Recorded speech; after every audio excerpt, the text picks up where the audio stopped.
Listen closely, my friends. You are losing. Right now, in this very moment, something is being taken from you. Not your money, not your time.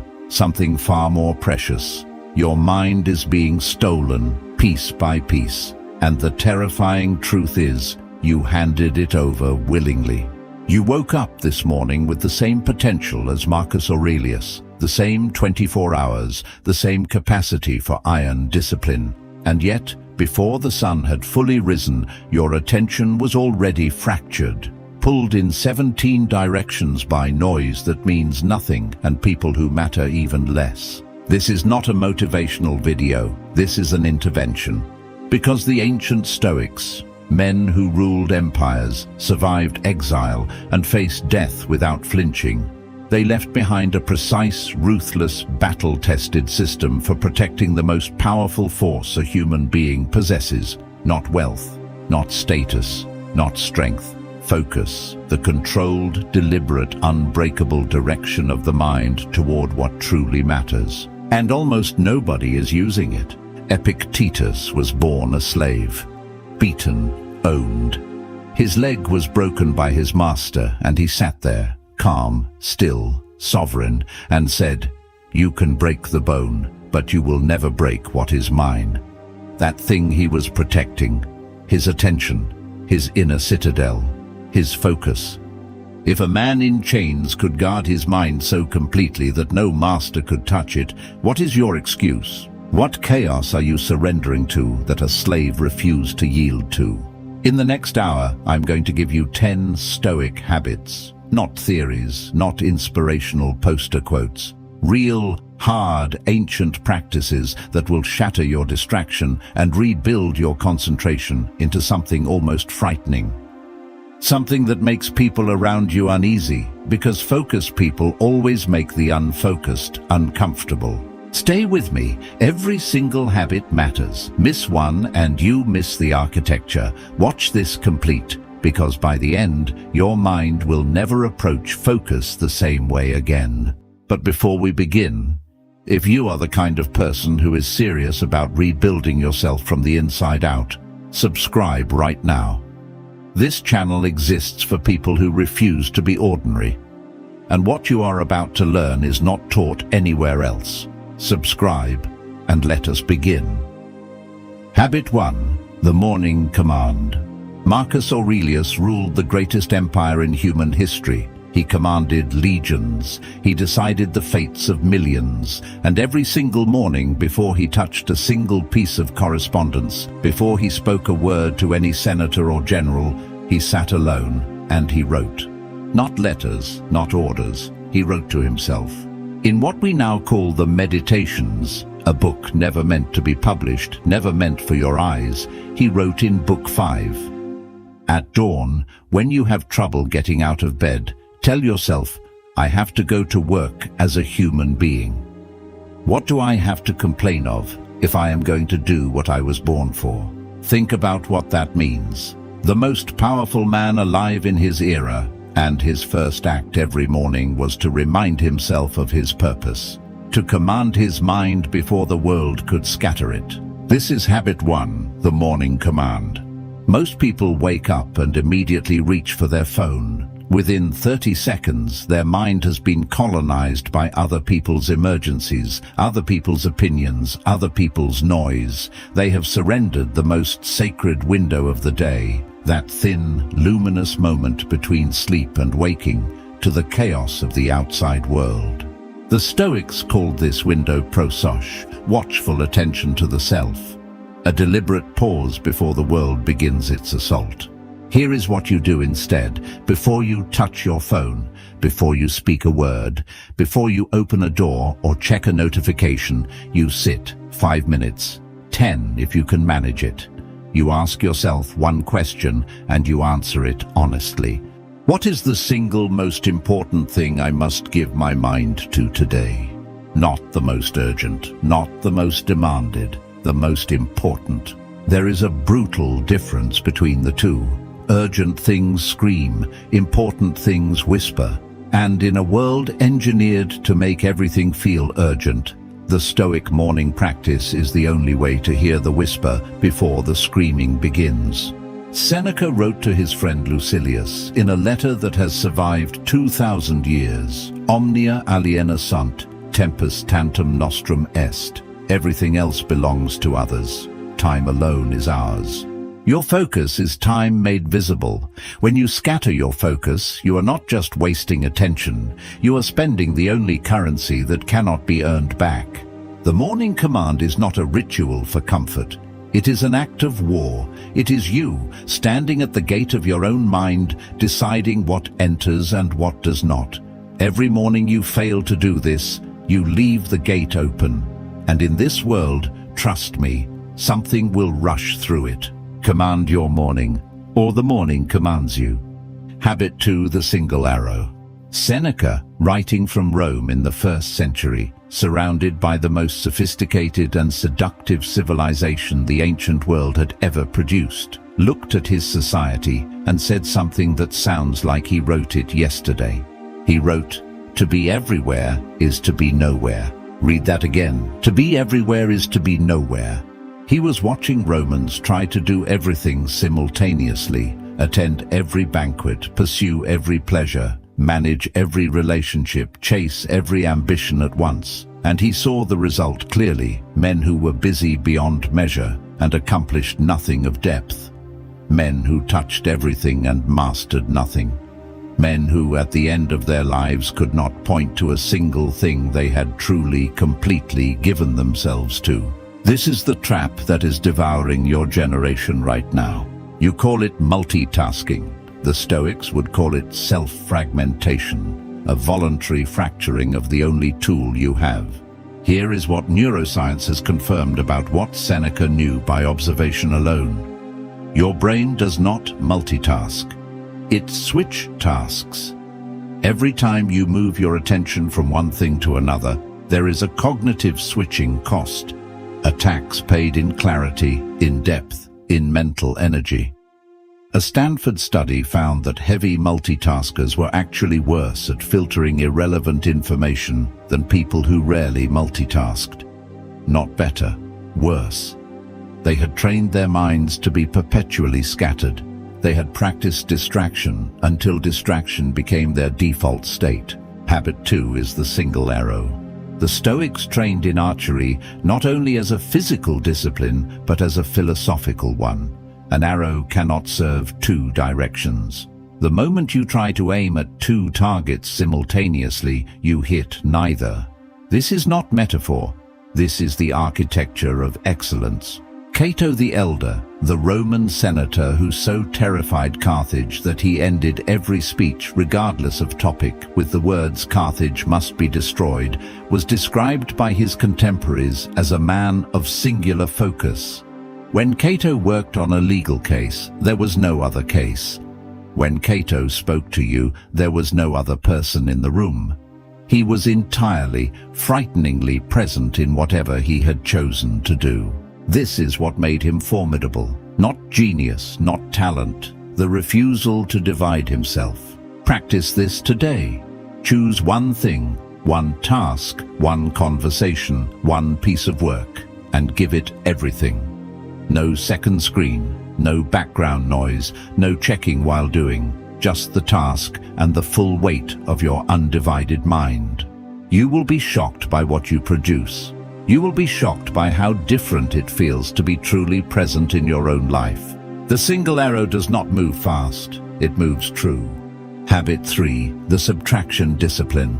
There is a story told about Michelangelo. When asked how he created the statue of David, that sublime, terrifying, perfect figure, he replied simply, "I removed everything that was not David." The Stoics understood this principle with an almost brutal clarity. Marcus Aurelius wrote in his Meditations, "If you seek tranquility, do less." Or more accurately, do what is essential, which brings a double satisfaction: to do less, better. Do less, better. 3 words that could transform your life if you allowed them to. But most people cannot allow them, because subtraction is frightening. Addition feels like progress. subtraction feels like loss. And so people keep adding. More apps, more commitments, more relationships, more content, more noise, until their life is so full of the unimportant that there is no room left for anything that matters. Habit 3 is the subtraction discipline. The Stoic philosopher Musonius Rufus, the teacher of Epictetus, a man so respected that even Nero banished him twice because his influence was too powerful, taught that the disciplined life was defined not by what you took on, but by what you refused. He wrote, "The person who eats more than they need does not nourish themselves, they burden themselves.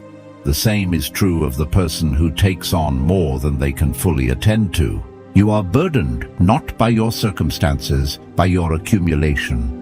This week, I want you to conduct what the Stoics called a cura, a careful review. Look at your commitments, your digital habits, your conversations, your entertainment, your social obligations. Ask of each one a single ruthless question. Does this serve the person I am trying to become? Not does this make me comfortable? Not does this make me liked? Does this serve the person I am trying to become? If the answer is no, cut it. Not slowly, not politely, cut it. Every time you remove something that was diluting your focus, the remaining things become sharper. Your energy does not spread thinner, it concentrates. And concentrated energy, like concentrated light, can burn through almost anything. David was always inside the marble. Marcus Aurelius knew that the life you want is already inside you, buried under everything you have not yet had the courage to remove. Subtract, and watch what emerges. Habit 4, the fortress hour.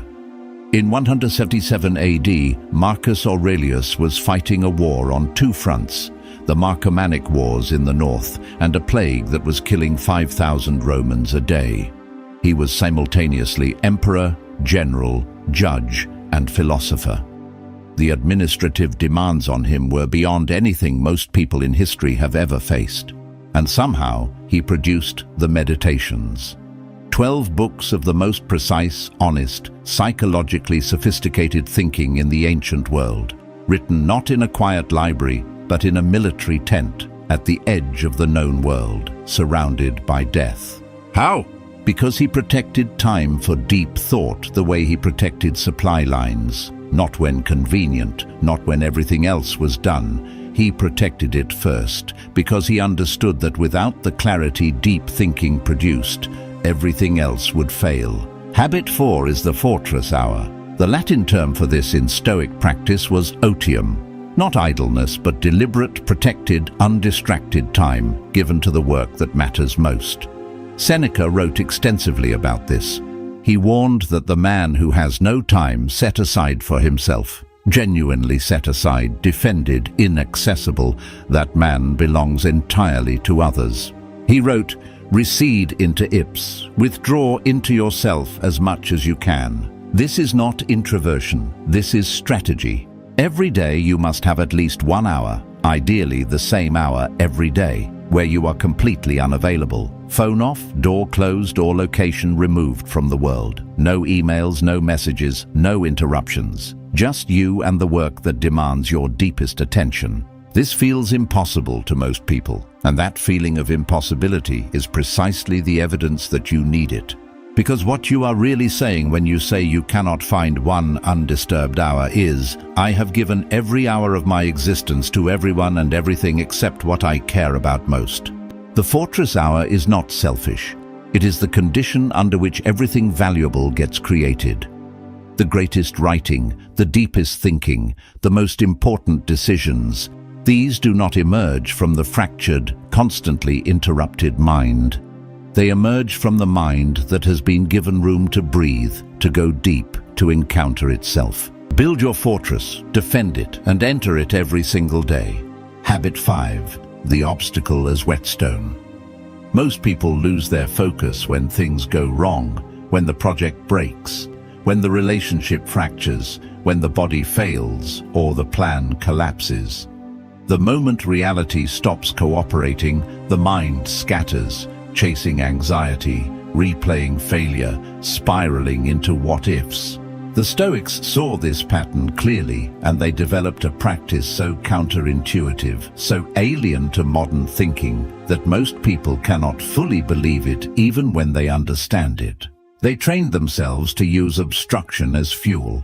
Marcus Aurelius wrote what has become perhaps the most quoted Stoic line in modern philosophy: "The impediment to action advances action. What stands in the way becomes the way." But most people quote this line and misunderstand it. They think it means stay positive. It does not mean stay positive. It means something far more practical and far more demanding. It means the harder the thing in front of you, the more fiercely you must direct your attention toward it, not away from it, toward it. Habit 5 is the obstacle as whetstone. A whetstone sharpens a blade by creating friction. The harder the stone, the sharper the edge. The Stoics understood that difficulties, frustration, resistance, failure, opposition were not interruptions to the focused life. They were the very material from which focused power was forged. Epictetus taught this with the uncompromising clarity of a man who had been forced to learn it the hardest way. It is not things that disturb us, but our judgments about things. The Stoic word for this was crisis, the act of judging, of deciding what a situation means. When something difficult arrives, most people make the same automatic judgment. This is a problem that prevents me from focusing. The Stoic retrains that judgment into something else entirely. This is a problem that requires me to focus. There is a Roman story about Zeno of Citium, the founder of Stoicism, who, after losing an entire ship's worth of cargo in a wreck, walked to Athens and enrolled in philosophy. When asked later if the shipwreck had been a tragedy, he said, "Fortune drove me to philosophy by giving me nothing else to go to." The greatest catastrophe of his life became the instrument of his greatest achievement. What obstacle in your life right now? What frustration, what resistance, what difficulty could serve as the whetstone that sharpens you? Stop treating it as an interruption. Start treating it as the work itself. The blade only becomes sharp because it met something harder than itself. Habit 6. The discipline of negative visualization. There is a Stoic practice so psychologically powerful that modern therapists have independently rediscovered it under the name negative visualization or cognitive rehearsal. The Stoics called it premeditatio malorum, the premeditation of evils. It works like this.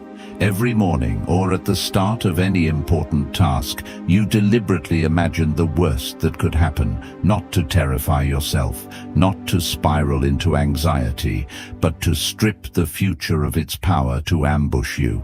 Seneca wrote, "Let us prepare our minds as if we had come to the very end of life. Let us postpone nothing. Let us balance life's books each day." The one who puts the finishing touches on their life each day is never short of time. This practice does something remarkable to your focus. When you have already met your fears in your mind, when you have already rehearsed the failure, the embarrassment, the loss, the actual task loses its grip on you.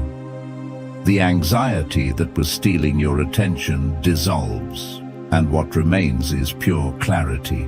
Habit 6 is the discipline of negative visualization. Most people avoid thinking about what could go wrong because it feels bad, but the avoidance does not protect you from fear. It just keeps the fear intact, hovering just below consciousness, constantly drawing on your attention without your awareness. A vague dread is far more expensive than a clearly examined one. Marcus Aurelius practiced this discipline with extraordinary regularity. Throughout the meditations, he returns again and again to the theme of mortality, not morbidly, but functionally. He reminded himself that the empire could fall, that the people he loved would die, that he himself would die, not to despair, but to concentrate. Because the man who truly knows he is going to die who feels it in his bones, cannot waste his attention on trivialities. The Latin phrase memento mori, remember that you will die, was not a curse. It was the most powerful focusing device in Roman philosophy.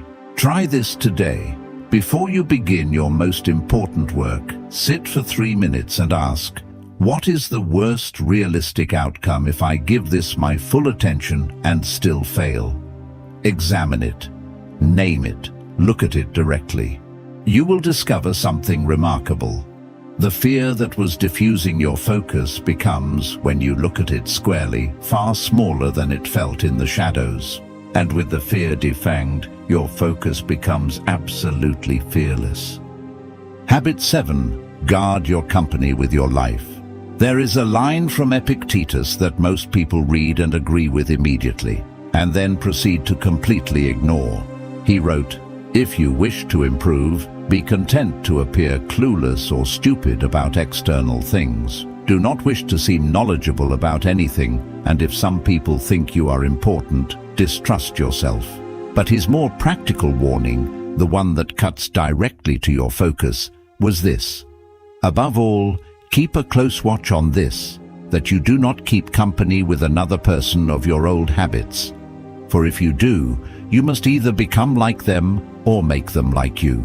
There is no neutral ground when it comes to the people you spend your time with. Either you are being lifted or you are being diluted. Habit 7 is guard your company with your life.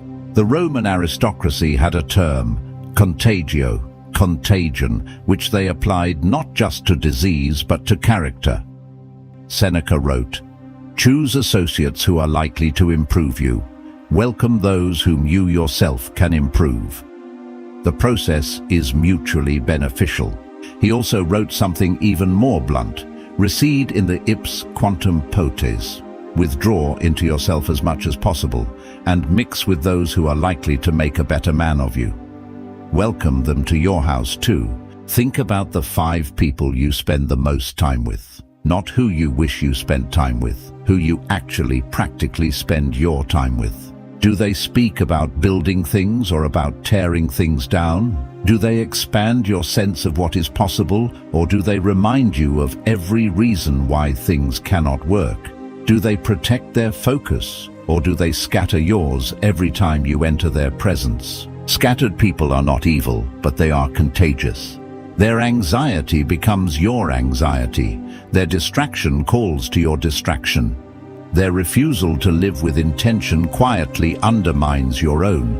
This is not theory. You have felt it. You have been in the presence of someone chaotic and felt your own clarity drain away. You have been in the presence of someone deeply focused and felt something in you sharpen. Your attention responds to its environment. Protect the environment. This does not require cruelty toward those you love who are struggling. It requires honesty.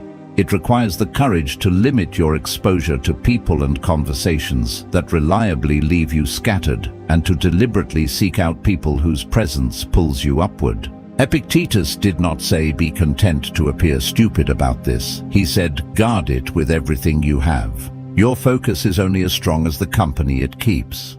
Habit 8, the evening audit. Every evening, without exception, Seneca conducted what he called a daily audit of his soul. He described it in a letter to Lucilius that reads like a private confession made public. When the day is done and I have gone to bed, I review my whole day, my deeds and words. I hide nothing from myself. I pass nothing by. Then he lists 3 questions he asks himself every night. Did I do anything wrong today? Did I waste any time today? What did I learn today that made me better than I was yesterday? This is not journaling as a self-help exercise. This is ruthless self-examination in the tradition of the Roman courts, where Seneca had spent his career, applied to the most important case he would ever argue, his own life. Habit 8 is the evening audit. Most people end their days the way they began them, unconsciously.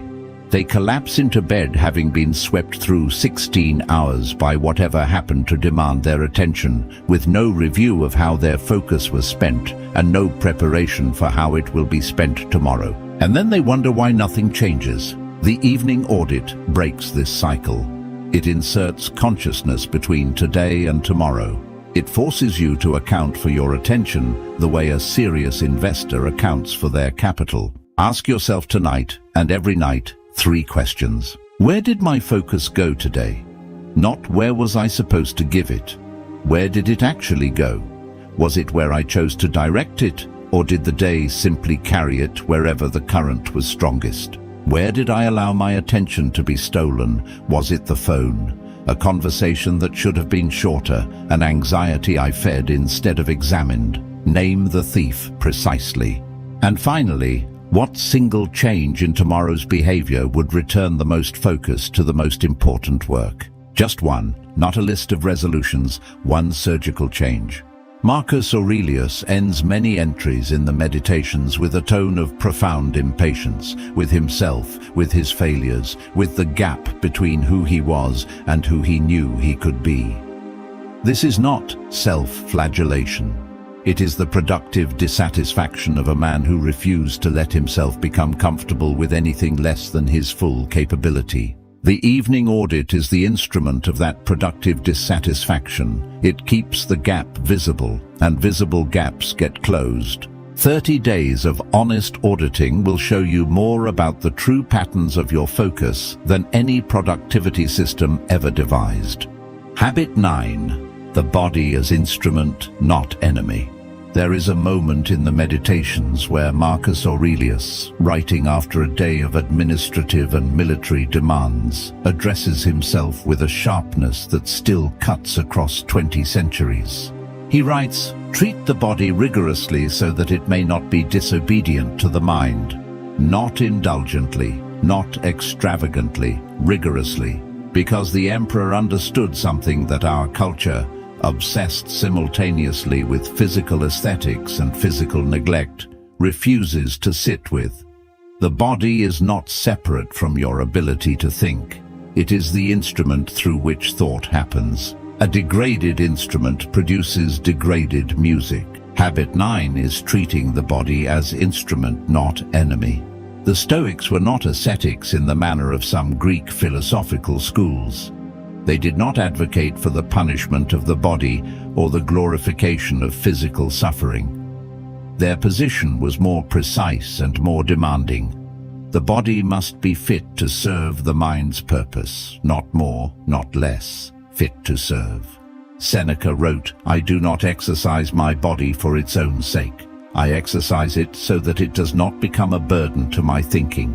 What does this mean practically? It means that the fatigue you are fighting every afternoon, that fog, that inability to hold a thought, is not a motivational problem. It is a physical one. It is the result of insufficient sleep, of food chosen for comfort rather than clarity, of a body that has been sitting still for so long it has begun to rebel. The prefrontal cortex, the part of your brain responsible for concentration, decision-making and impulse control, is profoundly affected by sleep deprivation, poor nutrition, and physical inactivity. This is not metaphor. When you fail to sleep, your prefrontal cortex literally operates with reduced blood flow. Your ability to concentrate is chemically compromised before the day has even begun. Cato the Elder, who was famous for his physical austerity, walked everywhere when other Roman senators rode. He worked in his fields. He ate simply and slept adequately. Not because he enjoyed suffering, but because he understood that a body maintained at peak function gave him something no amount of wealth could buy, a mind that worked. Here is the minimum the Stoic framework demands: sleep 7 to 8 hours. Move your body every day, even walking, even briefly. Eat to sharpen, not to numb. These are not lifestyle recommendations. They are the maintenance requirements of the instrument through which all your focus flows. You cannot build a cathedral with a broken hammer. Take care of the hammer. Habit 10. Live as though the moment is all you have, because it is. In the 5th book of the Meditations, Marcus Aurelius writes something so stark, so direct, so utterly stripped of sentiment that most readers pass over it without fully letting it land. He writes, "You could leave life right now. Let that determine what you do and say and think. You could leave life right now. Not someday, not in the distant future when your health declines or your age catches you. Right now, this afternoon, this hour." The Stoics were not being morbid, they were being precise. And the precision of that statement, when you genuinely allow it to settle into your body, does something to your relationship with distraction that no productivity hack, no time management system, no motivational speech can replicate. It makes triviality visible.